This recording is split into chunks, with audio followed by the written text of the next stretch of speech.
HR leaders, what's on your mind these days? Is it AI? Is it the economy? The talent market? Remote work? Retention? DEI? Pay transparency? New laws? Our 2024 Workplace Trends Report outlines how HR leaders are thinking about these challenges and what they believe will help their organizations overcome them. Want to find out what they said? Head on over to peoplemanagingpeople.com/Workplace Trends 2024 and download the report to find out.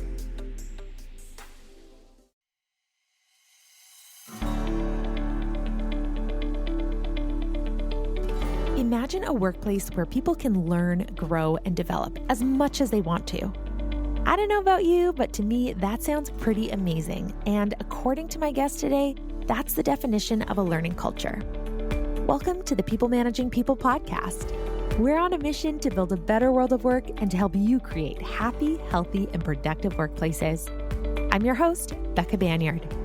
My guest today is Rachel Glick, Director of Consulting and Team Enablement at LifeLabs Learning. And today we're going to be talking about the importance of establishing a thriving culture of learning, how to create one at your own organization, and how to effectively measure its success. So stay tuned. Hello, Rachel. Welcome to the show. Thank you so much for having me, Becca. Before we dive into things, I'd love to learn just a little bit more about yourself and what you do at LifeLabs Learning. Absolutely. I love that we are talking about learning because it is in the name of the company of which I work for, LifeLabs Learning. So I am the Director of Consulting and Team Enablement here at LifeLabs. And really what that means is that I get to enable and support and create learning plans for our incredible team of consultants. And their mission is to support and create learning programs for internal HR, L&D, people ops folks.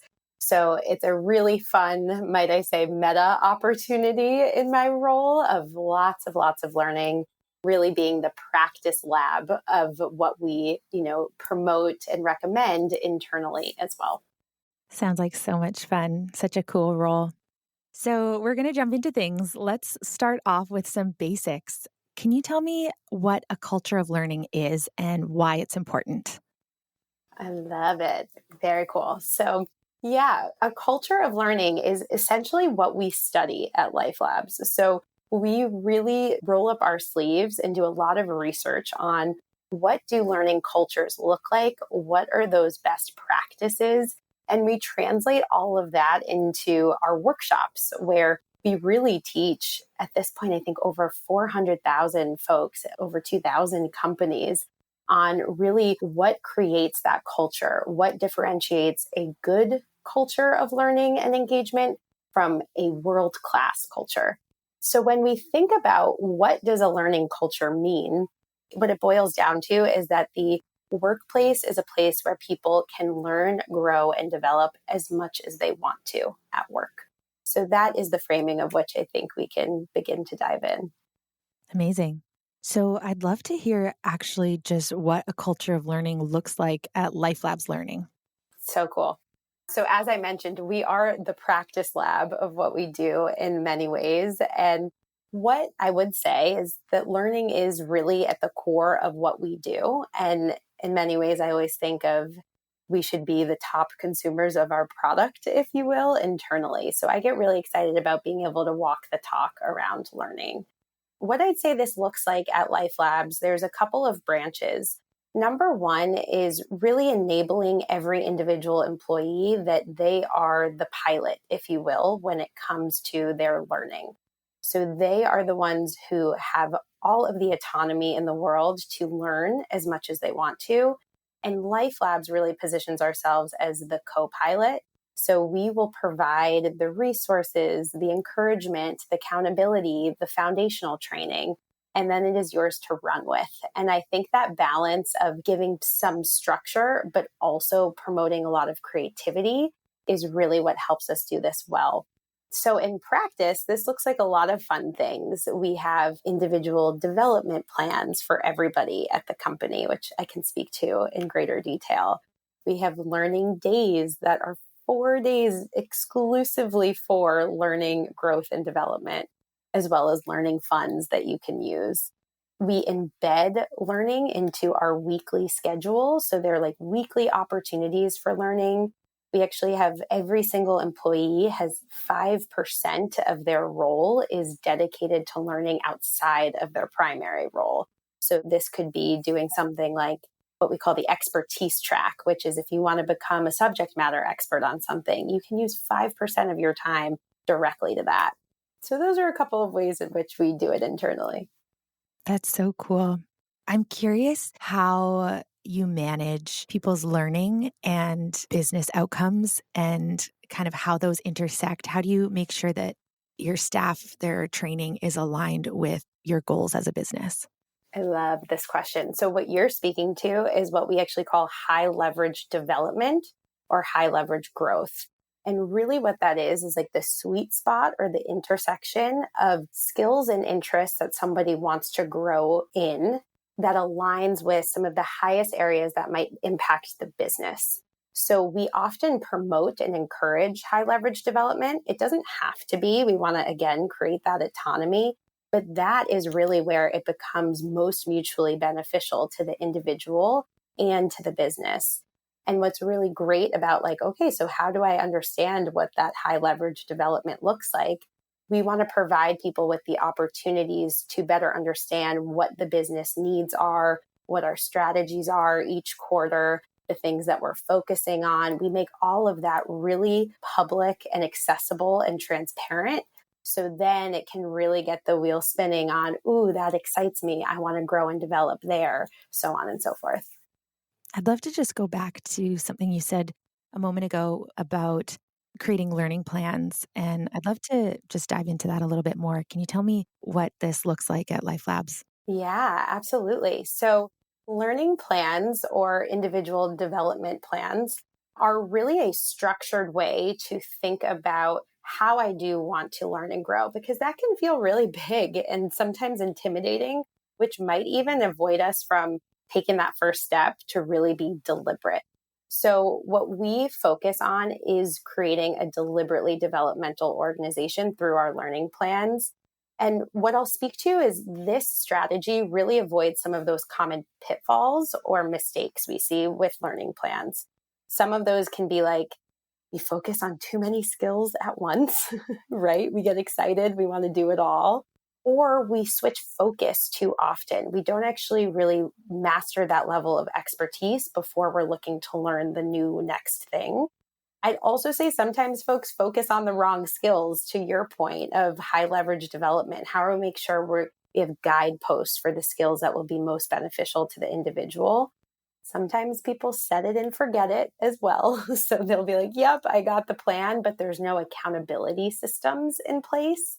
And then lastly, sometimes folks just learn on the job, which AKA is just not a plan, right? It just is like happening. So with these common pitfalls in mind, LifeLabs gets really excited about creating IDPs that really combat these things and create meaningful plans that are laser focused, that are disciplined, that align with the skills that the business values and the employee values. So we actually have these pretty cool templates that really help hammer in those focus areas. And so, how do you kind of zone in, like narrow down what skills somebody should be focusing on and what skills are most beneficial to your organization and to the employee? I love it. I feel like I'm saying that to all of your questions. The way in which I think it's most helpful to really narrow in there is number one, as I said, autonomy. Let's laser in on a specific skill that somebody wants to improve in. So maybe that's like making meeting agendas, or maybe that's something like earning stakeholder influence or communication skills, whatever it might be. We want to be as specific as possible of what is the specific area. Then what we want is to understand the impact. What will the benefit be to the individual or the company if this skill set is improved? So that also helps us narrow in our focus because, like you said, there could be so many. So understanding the impact is a really big one. Then what I also really love is we ask people to self-report on a scale from 1 to 10. Where do I feel my current skill level is? Another great opportunity, you could ask a peer or you could ask your manager for their report as well, because it's a simple question. It's a scaling question, 1 to 10. And then once we've kind of narrowed in there, that's when we want to create a deliberate plan for how we're going to improve, right? So this is what we think of at LifeLabs. We have a lot of acronyms. 3 E's is a big one that stands for what education, what exposure, and what experience do I want to better support my learning so that I can achieve my ultimate goal. So we have a whole bank of 3 E's to choose from. But I would say, like, really walking people through just that process of getting clear on the skill and the impact and where they currently feel, and then what would get them to where they want to be. Those are the ways in which we can really narrow in. So good. So for a leader who is considering building a culture of learning, maybe they don't have one right now, but they're thinking about it. Why is it important? How is it different from more standard learning and development practices? And why should somebody consider it? I love this. I think why I keep saying it is because this topic is really, it matters so much. And I'm so passionate about it because if work is where we're spending the majority of our time, and one of the greatest indicators of employee satisfaction and happiness is that feeling of growth and progress, then this matters so freaking much. And I will say, like, a lot of the research shows, even Gartner did a study, one of my favorites back in 2015, that showed that across all sorts of different variety of industries and company size, 70% of the employee population was dissatisfied with how they were learning and growing at work. And that's like pre-pandemic. So think about how that got maximized in a remote world where we have even more stressors and uncertainty amongst us. So this is a thing to take seriously because in some ways it is a problem that can catalyze and unlock all sorts of other problems like burnout or, attrition or lack of focus, lack of progress, lack of performance. So we really want to get this one right and cultivate that culture of growth and learning in order to best deliver on all the other things that make work, fun and meaningful and enjoyable. So then for somebody who's looking to create this culture of learning, I'm sure it doesn't happen overnight, but what are some of the first few steps that somebody can take to start building this in their organization? When it comes to where to begin, I think a really great opportunity is first taking an honest look at your feedback culture at an organization. Because ultimately, feedback and having those feedback loops and opportunities are inherent with learning. So if we don't have a high quality feedback culture, then we're missing so many opportunities to learn together. So I would say that would be like one of the first steps to take is honestly, what does our feedback culture look like? Because at the end of the day, a feedback culture is a learning culture. And really, this comes down to like the brain science level of if we're not being able to give high quality feedback or give feedback at all, or give feedback that's not receivable, like that crunchy, we have a toxic culture kind of conversation. What that does is that's putting all of our neuro energy into the amygdala, right? That's that fight, flight, hijack state where we shut down and are in survival mode. And what we want to be is in that prefrontal cortex space of learning, of growing, of rest, of improvement. And if we aren't even having dialogues where we can be in that space, then we're not in a learning culture. So I would say check in your feedback culture would be a really smart first step. Can we just go a little bit deeper into that? And my next question would be, how do you then set up a feedback culture? What does that look like? Yes, absolutely. So I think the first thing with setting up a high quality feedback culture is to take an honest assessment of how often are folks having feedback conversations, be it positive or constructive. And when I say positive, what I'm actually looking for, what we see a lot is cultures of nice. Like, oh yeah, I gave feedback on that project. It was great. it was great, feels good, right? Oh, my ego is happy, but did I actually learn what was great about that project or that presentation? So we want to start getting even more specific in our feedback, even when it's positive, which feels maybe like the easier one to do first. And then on the constructive side, when there is an opportunity for growth or improvement, what we're also looking for is something more specific so that it enables learning. So it's not like, that wasn't an effective email. Okay, well, now I just feel like you clubbed me on the head because that didn't feel great. And I don't know why, right? We want to become more specific around, hey, I noticed that in this email, you did X and the impact when the person responded was Y. So it's leaving me to believe that they didn't feel satisfied. Well, how do you see it? You see the difference? I would say just making those small incremental changes of what type of feedback are we giving and can we make it more actionable, specific, and as observable as a camera would capture it rather than, sort of those empty, blurry words of that wasn't great or you could do better or nice job, etc. Yeah, clarity is so important. Clear as kind, Brene Brown. Okay, so we've got a feedback culture. Check. What's the next step? Awesome. So next step in establishing that learning culture, I would say is those learning plans that we spoke about.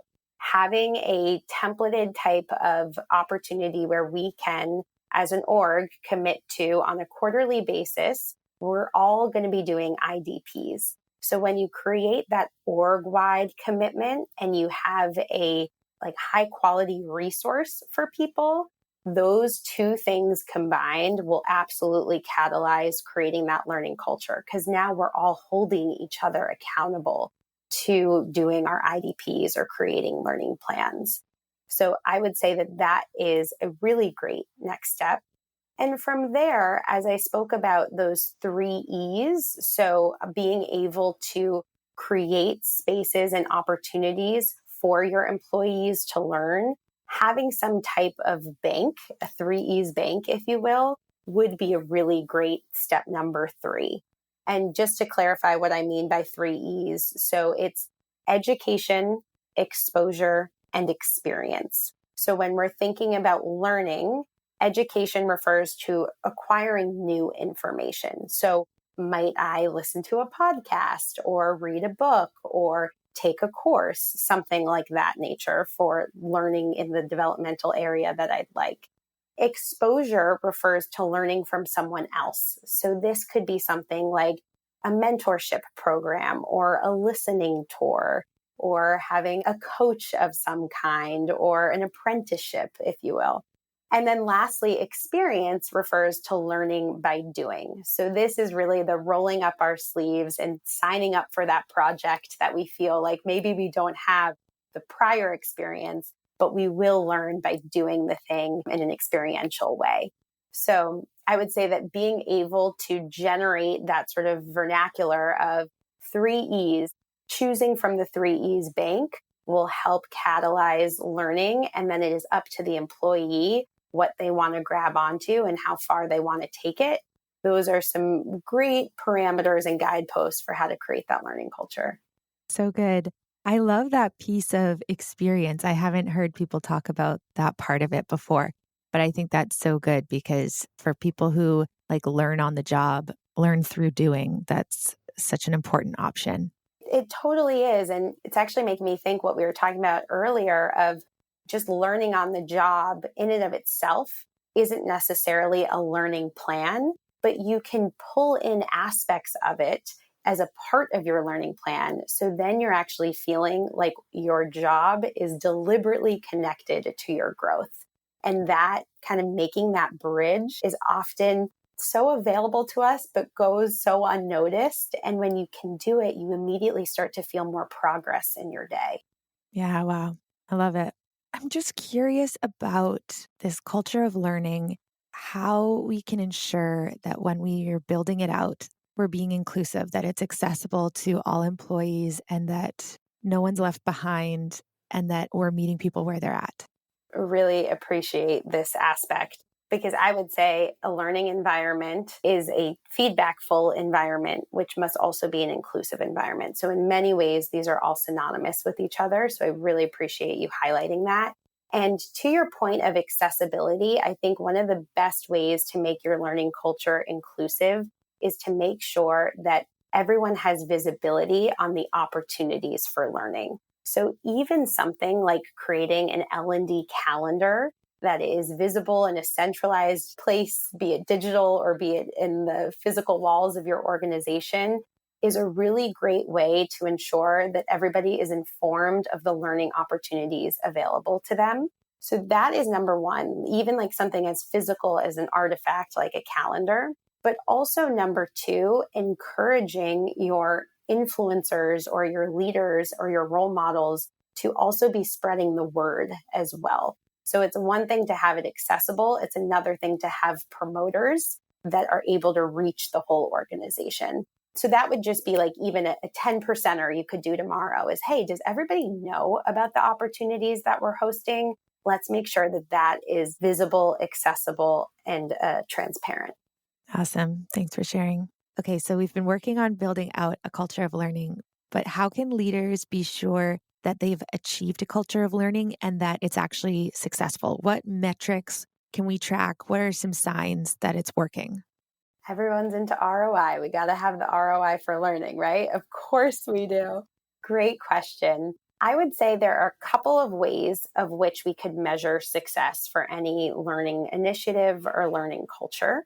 The first one is when we set out on the learning initiative, what does success look like? So to be able to quantify that ahead of time, such that at the end of the journey, we are able to compare against that, will be very useful. And a lot of people feel like learning is abstract or, it's not as tangible as something like a product or a digital tool.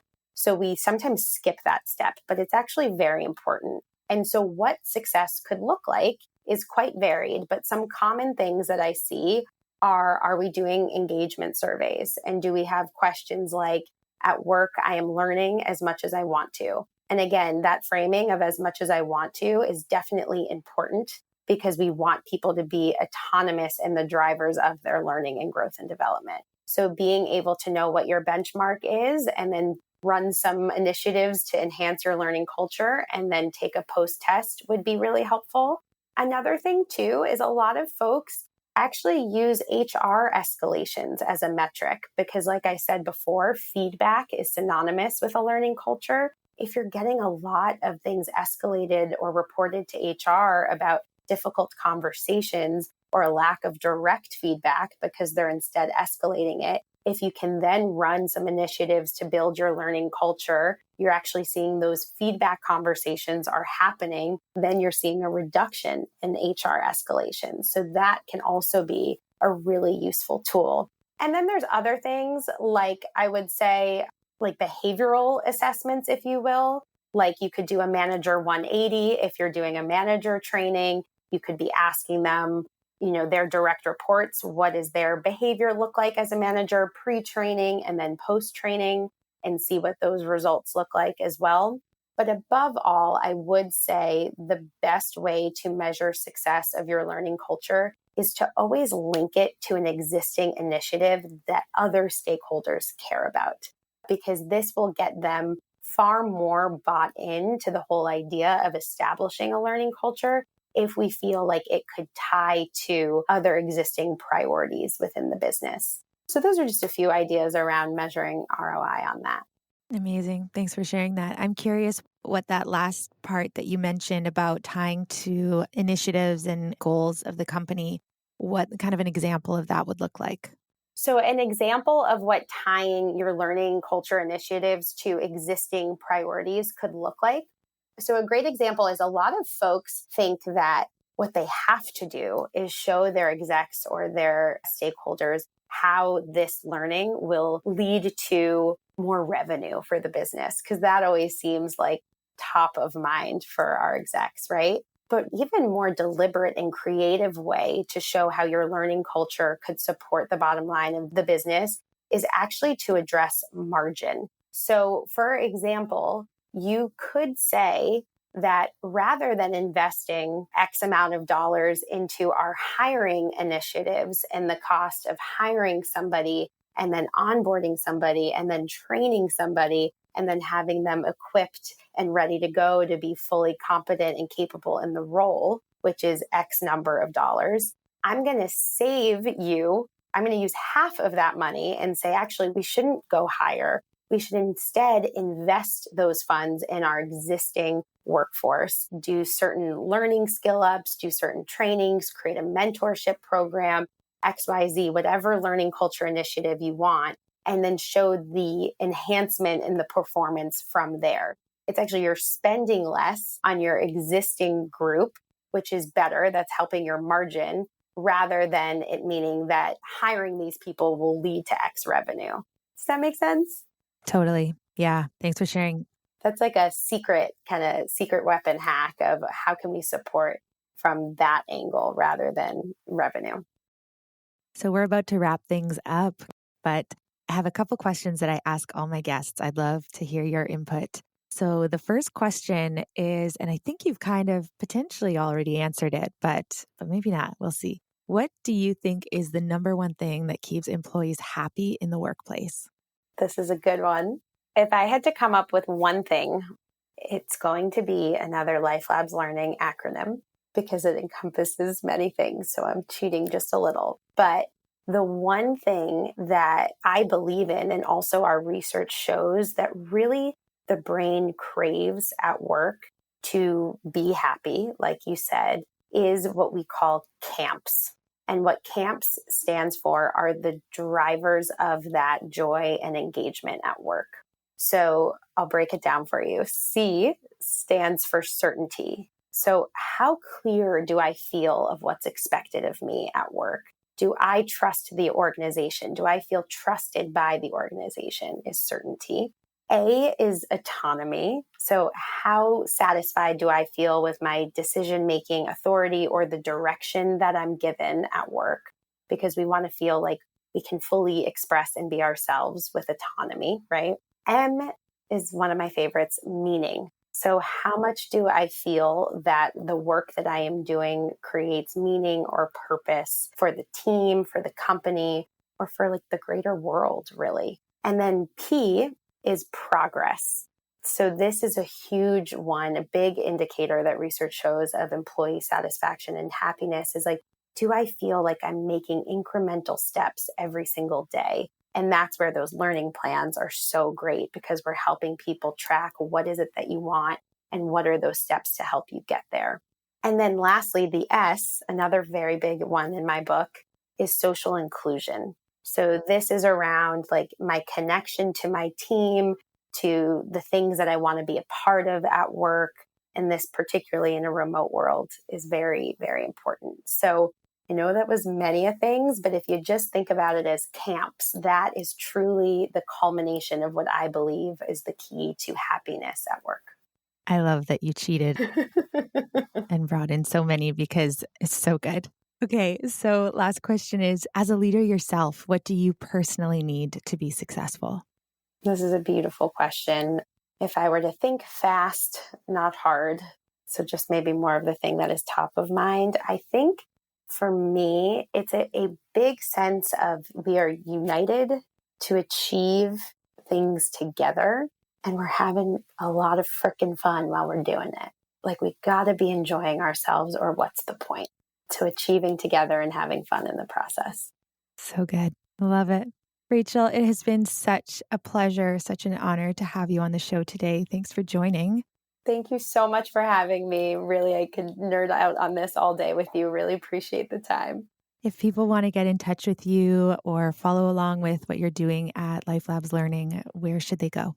Yeah, absolutely. Come visit us at lifelabslearning.com. If you are in the people ops space and you like nerding out on this, we have Culture Club, which is a great event to be a part of. Amazing. All right, folks. Well, that's it for today. Thanks so much for tuning in. If you like to stay in touch with all things HR and leadership, head over to peoplemanagingpeople.com/subscribe to join our newsletter community. And if you like this episode, be sure to give it a like and subscribe to the podcast. That's it for today. Bye for now.